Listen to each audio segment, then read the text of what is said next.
Introducing you to the people of Uniondale. This is the voice of Uniondale, Nicole Byrne. Hi, friends.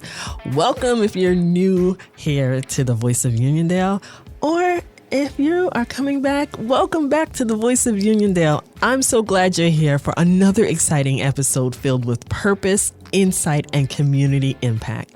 Have you ever wondered what it really takes to help young people heal from trauma? Not just in therapy, but in their everyday lives, in our schools, homes, and neighborhoods? Today's guest is someone who has devoted her life to that mission, and she brings both heart and expertise to the conversation. I'm honored to welcome Dr. Hyoeun Lee to the show. She's a licensed clinical psychologist, assistant professor of psychology right here at Hofstra University, and director of the Lab for Youth Trauma Recovery.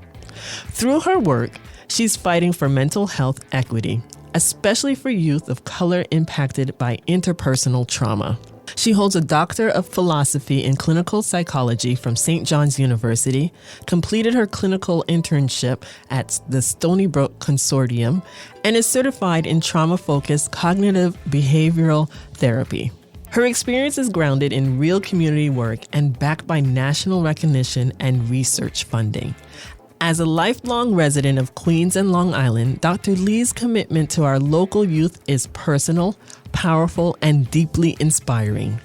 This episode will challenge, uplift, and encourage you. So let's dive into this important conversation. And friends, let's welcome Dr. Hyoeun Lee to the show. Welcome, Dr. Amy. Thank you so much for having me. Oh, you're so welcome. Let's get started with the beginning. How did it all get started for you? What piqued your interest to get into this field? Yeah, absolutely. So my personal history certainly informs the work that I do and the work that we do in our lab. And so I immigrated here to the U.S. at age 10 with my family, like many other families from Korea. And, really observed the many traumas endured by families like mine and in communities like mine without access to effective or really helpful formal services. And so I would say that that is where sort of my interest in this area really got started. And then I completed my high school and college education right here in Queens, not too far from here at Hofstra. I'm a proud grad of CUNY Queens College, where I was able to dive into my education in psychology, get some research experience, and again, really affirming my interest in pursuing graduate education in psychology. And then really my grad training was all in New York City and Long Island. So I was fortunate to have clinical rotation experiences at Northwell, Bellevue, all of these hospital systems that are very local to the area.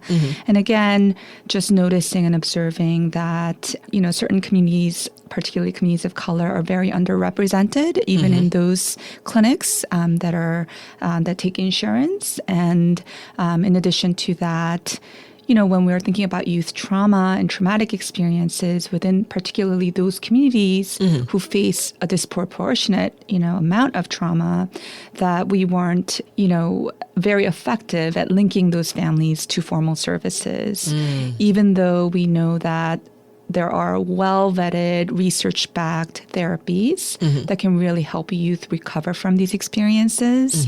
The fact of the matter was that youth and families, particularly from communities of color, were not accessing them. And so that really again, fortified the mission of our lab, which is, as you shared, to achieve mental and behavioral health equity for youth of color who've experienced interpersonal trauma. And when we're thinking about interpersonal trauma, that includes, but is not limited to, experiences such as family and community violence, childhood abuse or neglect, certainly, peer victimization, sexual trauma, as well as race-based trauma and discrimination. So those are some of the experiences that we study in our lab. So in your lab, are you looking just at the youth part of the trauma that they've experienced, or are you looking at their adults that's in their life? Yeah, that's a really great question.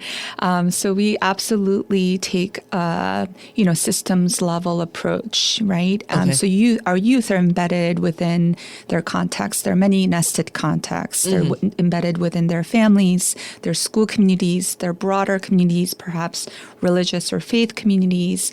And so we do believe that it's very important to study the youth in context.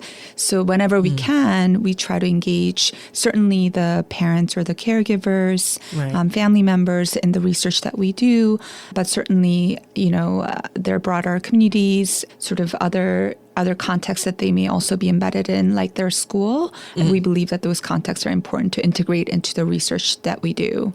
So in your research, Dr. Amy, how long have you been doing this type of research? Yeah, so I have been here at Hofstra for the past 3 years, just wrapped up my third year here. And then, as I said prior to that, I was in training, but certainly plugged into many different systems of care within the local New York City and Long Island areas.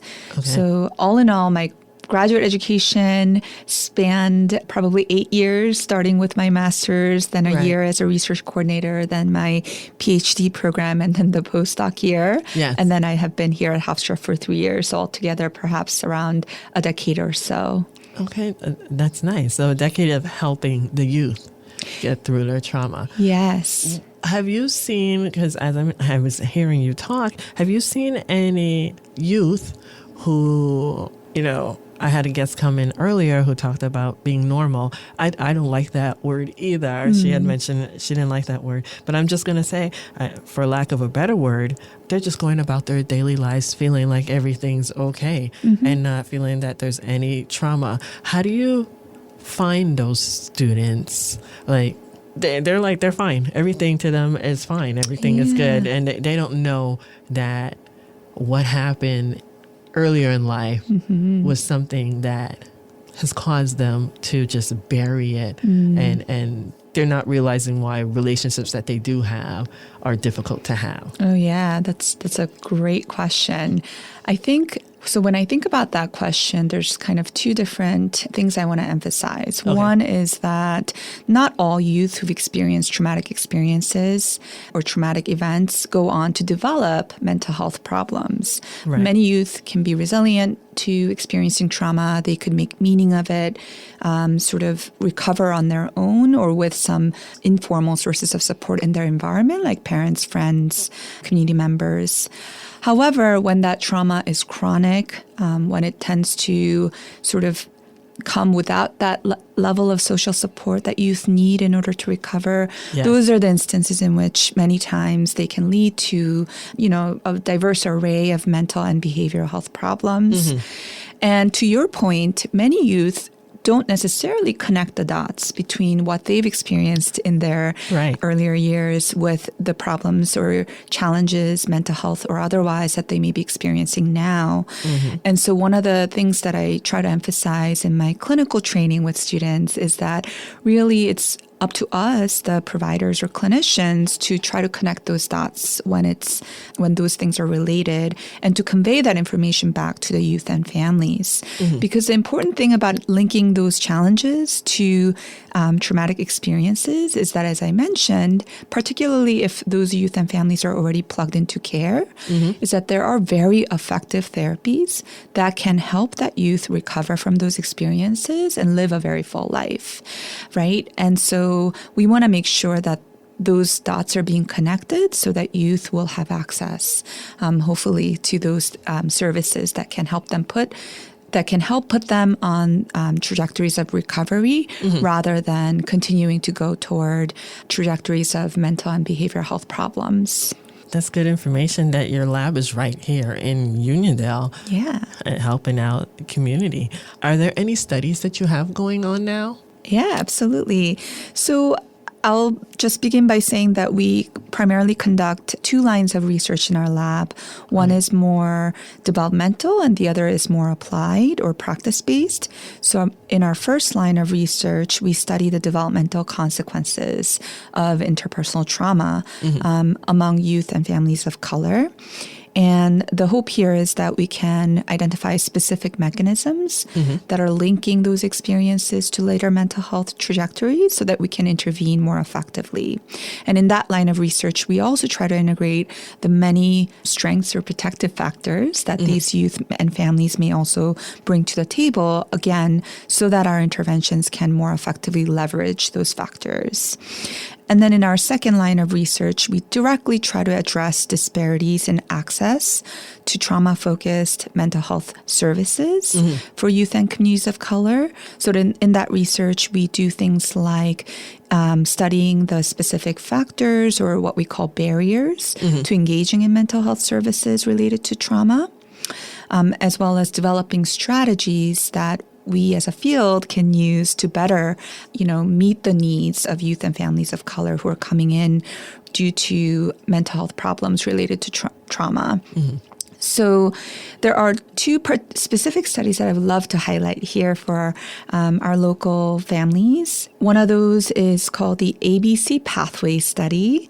And that is a study that's designed to examine the specific affective, so things having to do with emotions, behavioral, and cognitive pathways. That's why it's called ABC Pathways, linking broad dimensions of traumatic or stressful or adverse experiences to youth mental health trajectories.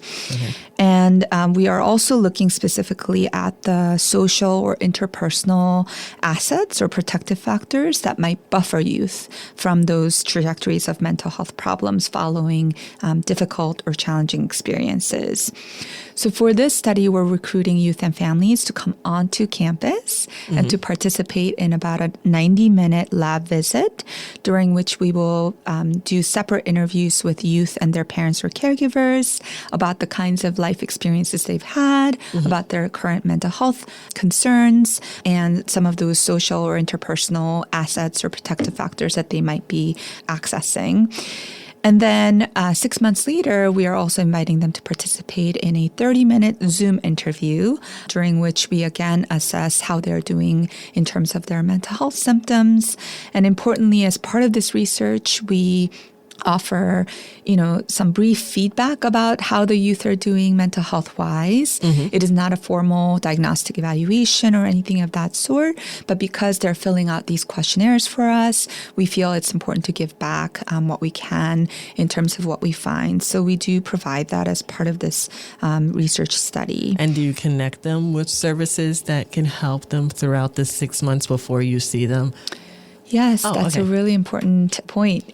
We do have our Saltzman Clinic here right on campus that provides low-cost mental health services across broad range of mental health conditions, as well as age ranges that we're able to, provide referrals as needed. We also have other sort of community-based mental health clinics in the area. We've compiled a whole list of them.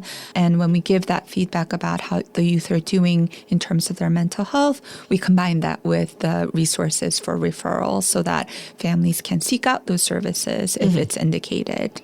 Okay. All right. So that's the first study. That's the ABC Pathway Study, yes. Right. Okay. And what's the second one? Yeah. So the second study is called Be Fair Project. Okay. The letter B and then FAIR.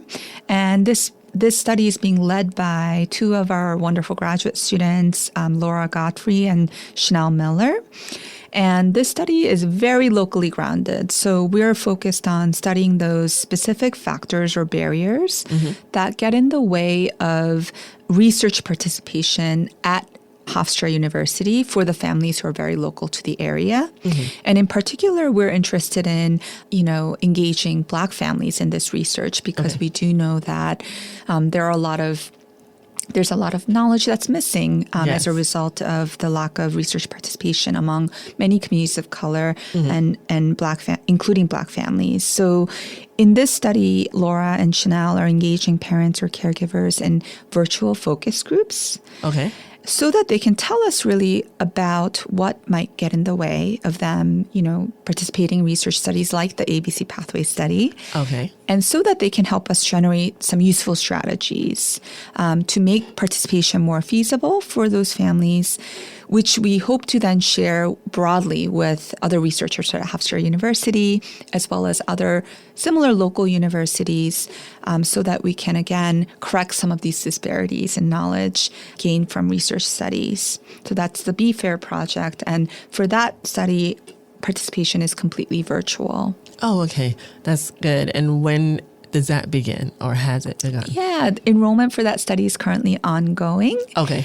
So if folks listening in, particularly parents or caregivers of youth who are school-aged, are interested in participating in either of these studies, they can email us at youth trauma recovery, all one word, youthtraumarecovery@gmail.com.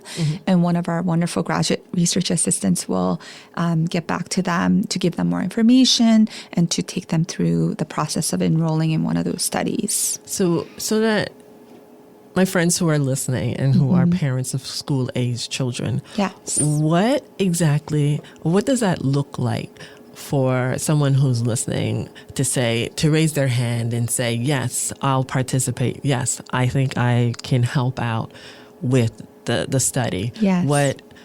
What characteristics are you looking for in a parent, since the Be Fair study? For the Be Fair project, so parents and caregivers simply have to self-identify as Black, have a child, I believe, between ages of 8 to 17. Okay. To think about that for a second, and be willing and available to participate in a focus group via Zoom. So those are all the requirements for that particular project. And what enrollment would look like is, as I mentioned, if they reach out to us, one of the graduate students will email them an eligibility form that just kind of provides some answers to some of those basic questions to verify that they are indeed eligible. And if they complete that eligibility form, then they will be sent another link to complete a very brief questionnaire that allows us to collect some basic information about them and their youth, as well as a consent form that allows us to then go ahead and enroll them into the study. And once that is completed, then they will be scheduled for a focus group and will be able to participate in that via Zoom. So another question, Dr. Amy, would be, if I'm a parent listening, why should I be part of this study? That's a really excellent question. So a lot of the work that we try to do, is conducting research in a community-engaged and community-partnered approaches. And what that really means for us is that we don't want our research to just live within the walls of Hofstra University and other institutions like it. We want our research to make a meaningful impact on the communities that we're studying. And in order for us to do that and ensure we can do that, we have to partner with communities and community members in order to learn about what's important to them and what are the factors that they want to see addressed. And so participating in this research with us, we're hoping will really lay the foundation for us to begin to do some of that work, so that, again, our research is not just kind of making a dent in academia or in academic spaces, but that it's really having a meaningful impact in our communities where it's designed to help and be effective. So if parents or caregivers who are listening in are wondering, well, what's in it for me? I would really suggest that it's going to require a lot of collective effort and action on our parts in order to make sure that research is actually useful within our own families, our own communities. And so this is something that hasn't historically been done as much as it should have been, which is the reason why we believe there are still services and therapies that are not being offered or not being accessed by our communities of color. So doing things in this way does require a little bit more time, a little bit more effort, a little bit more of collaboration and partnerships, perhaps not even on our timeline, but really following the lead of community members. But we believe that ultimately that it will be worth it in the end, in the sense that it will make an impact.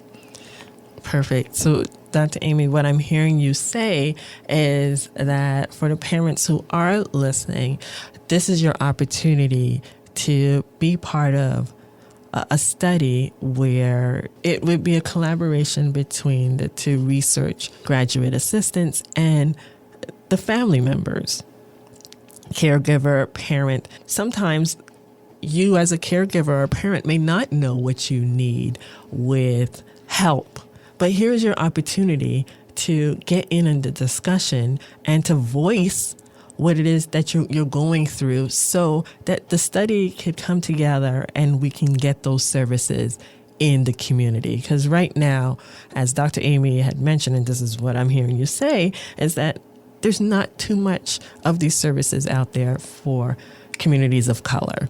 So friends, families, parents, caregivers, she's going to share her contact information towards the end of the show. Make sure to have a pen and paper to write down how you can be part of the Be Fair study, and if you're eligible, to be part of the ABC pathway study. That's right. Right? You got it. Because as you were saying it, I know it's Affective. Something cognitive. Yeah. I remember C's cognitive. I just kept hearing ABC always be closing, but that's a different topic. That's how I remembered it. But here is your opportunity. This is ground level research that's happening in our community right here at Hofstra and Uniondale. Be a part of the conversation. Just raise your hand. You may not even be person for the study, but just put in your application. You just don't know. Tell your friends and family, your neighbors about this. We need services in our community. I'm tired of hearing people saying, we don't have this, we don't have that. Here's your opportunity to be part of it. Right? Yeah. It's an ongoing application, enrollment application. So I'm just going to stop being on my soapbox. Was there anything else that you wanted to share with us, Dr. Amy, of the great work that you're doing? No, I think that was pretty much it. I really appreciate the opportunity to be on here. And I just also want to bring this full circle. And I want to share that the reason that I was able to get connected to be on here with you, Nicole, was actually through a parent who participated in our ABC Pathway study. Oh. And she was wonderful enough to really reach out and to try to, first of all, connect other folks with that study, as well as connect us to you to be able to participate in this. So this is, when I see things like that happening, and when I see caregivers or folks like you really cheering us on, that really means so much to us in the work that we do. So thank you so much. Oh, you're so welcome. Well, I'm so happy for that. Dr. Amy, go ahead and share your contact information for both studies or whatever you feel comfortable with sharing. Yeah, absolutely. So we unfortunately don't have a website yet. It should be in development shortly. Mm-hmm. But as I mentioned before, if families are interested in participating or even want to connect with someone just to learn more about it, one of those studies, ABC Pathways or Be Fair, they can reach out to us directly at Youth Trauma Recovery, all one word, @gmail.com. It's easy to remember, hopefully, Youth Trauma Recovery, all one word, @gmail.com. And we will be sure to connect with you, to give you more information, and to see if enrollment is a possibility. Perfect. Well, thank you for sharing. I prepped you before we came on air. Dr. Amy, the way I like to wrap up the show is by asking my guests to share something positive, something insightful that they've learned throughout their life, any words of affirmation. The show does come on in the middle of the week on a Wednesday. I like to keep my listeners, my friends, uplifted throughout the week. So here's your opportunity to do that. Yeah, absolutely. I love this ending to the show. Oh, thank you. I think I will leave you with this. Something that I always try to remember is the strength that comes from being part of a collective. And for me, this means all of the wonderful graduate students that I have the joy of working with in this line of research, as well as my own communities who have supported me throughout. And I think just remembering that people have come before us doing this work, and there will be people after us doing this work. And remembering that is, I think, something that I try to do for myself, particularly when, because research can take a lot of effort and sometimes is very thankless, right? Particularly when you're feeling tired or, wondering where this is all going. Those are the things that I try to ground myself in so that we can, again, continue to engage in the work that needs to be done. Okay. I love it. Thank you. And I'm going to attempt this again. Dr. Amy Hyoeun Yes. Lee, thank you. She is a licensed clinical psychologist, assistant professor of psychology here at Hofstra University. She shares with us when at times the thankless job that she does with the research and not knowing what the results are after a youth comes in. Know that she knows through the strength of her team, her community, and people who came before her, she knows that the work that she's doing, that uplifts her to continue to do the work that she's doing. She also knows that her part in it is important for the people who come afterwards. So know that this is the way it grounds her, and she hopes that through these words, it grounds you as well. Thank you, Dr. Amy, for being here. Thank you so much for having me. You're so welcome. Thank you, friends, for listening. You are listening to The Voice of Uniondale. My name is Nicole Burke. Make sure to follow us on Spotify at The Voice of Uniondale. And make sure to come back next week to hear another journey from Uniondale. Bye for now.